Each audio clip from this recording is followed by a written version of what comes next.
அதிசயங்கள் செய்கிறவர் நம் அருகில் இருக்கிறார். அற்புதங்கள் செய்கிறவர் என்றும் நமக்குள் வசிக்கிறார். மார்க்கு சுவிசேஷத்துல 7:25 கொஞ்சம் வாசித்து பாருங்க.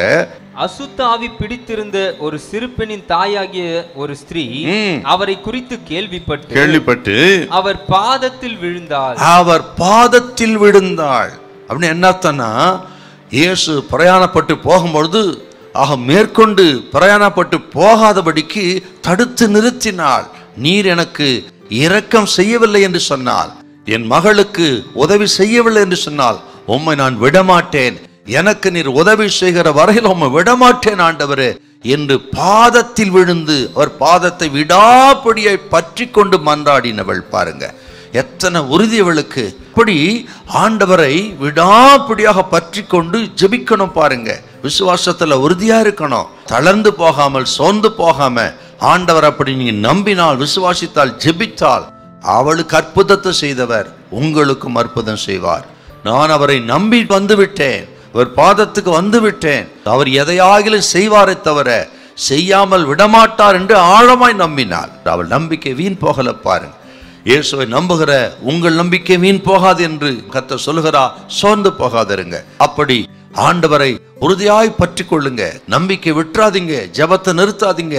இருக்கிற இடத்துல இப்பொழுதே இந்த கானானிய ஸ்திரியை போல நீர் என்னை ஆசீர்வதித்தால் ஒழிய விடமாட்டேன் ஆண்டவர் என்று சொல்லி உறுதியாயிருங்கள். உங்கள் நம்பிக்கை ஒரு நாள் வீணாய் போகாது.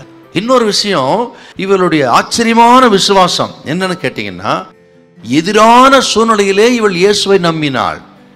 எதிரான சூழ்நிலை இவளுக்கு என்ன? இவள் ஒரு கானானிய ஸ்திரீ, புறஜாதிகளை சேர்ந்த ஸ்திரியா இருந்தாள். இவருடைய மகள் பிசாசா பிடிக்கப்பட்டு கொடிய வேதனைப்பட்டாள் என்று சொன்னால் சாத்தான் இவளுக்கு விரோதமாக இருந்தான்.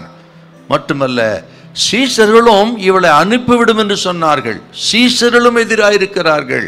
இப்படி அநேக தடைகள். பாருங்க, அந்த தடைகள் எல்லாம் தகர்த்து விட்டு இயேசுவிடத்தில் வந்ததுக்கு காரணம் இவளின் விசுவாசம். இவளுடைய அசைக்க முடியாத விசுவாசம் எதிரான சூழ்நிலை தகர்த்து விட்டு இயேசுவை தேடி வர வைத்தது. பாருங்க, கர்த்தருடைய பிள்ளைகள் இதை கேட்கிறவங்களுக்கு விசுவாசங்கிறது என்னன்னு கேட்டீங்கன்னா, தான் விரும்பினதை பெற்றுக்கொள்கிறவரை விடாமல் முயற்சி செய்வதுதான் விசுவாசம். பெரிய விசுவாசம். பாருங்க, பதில் வந்தாலும் சரி, பதில் வராமல் போனாலும் சரி, ஆண்டவரை விடமாட்டான்னு உறுதியாக பற்றி கொண்டிருக்கிறோமே, இதான் விசுவாசத்துக்கு அடையாளம். நான் விசுவாசிக்கிற கானானிய ஸ்திரீக்கு உதவி செய்தவர் உங்களுக்கு நிச்சயமாய் உதவி செய்வார். ஒரு அற்புதத்தை கர்த்தர் செய்வார். ஹல்லேலூயா, ஹல்லேலூயா.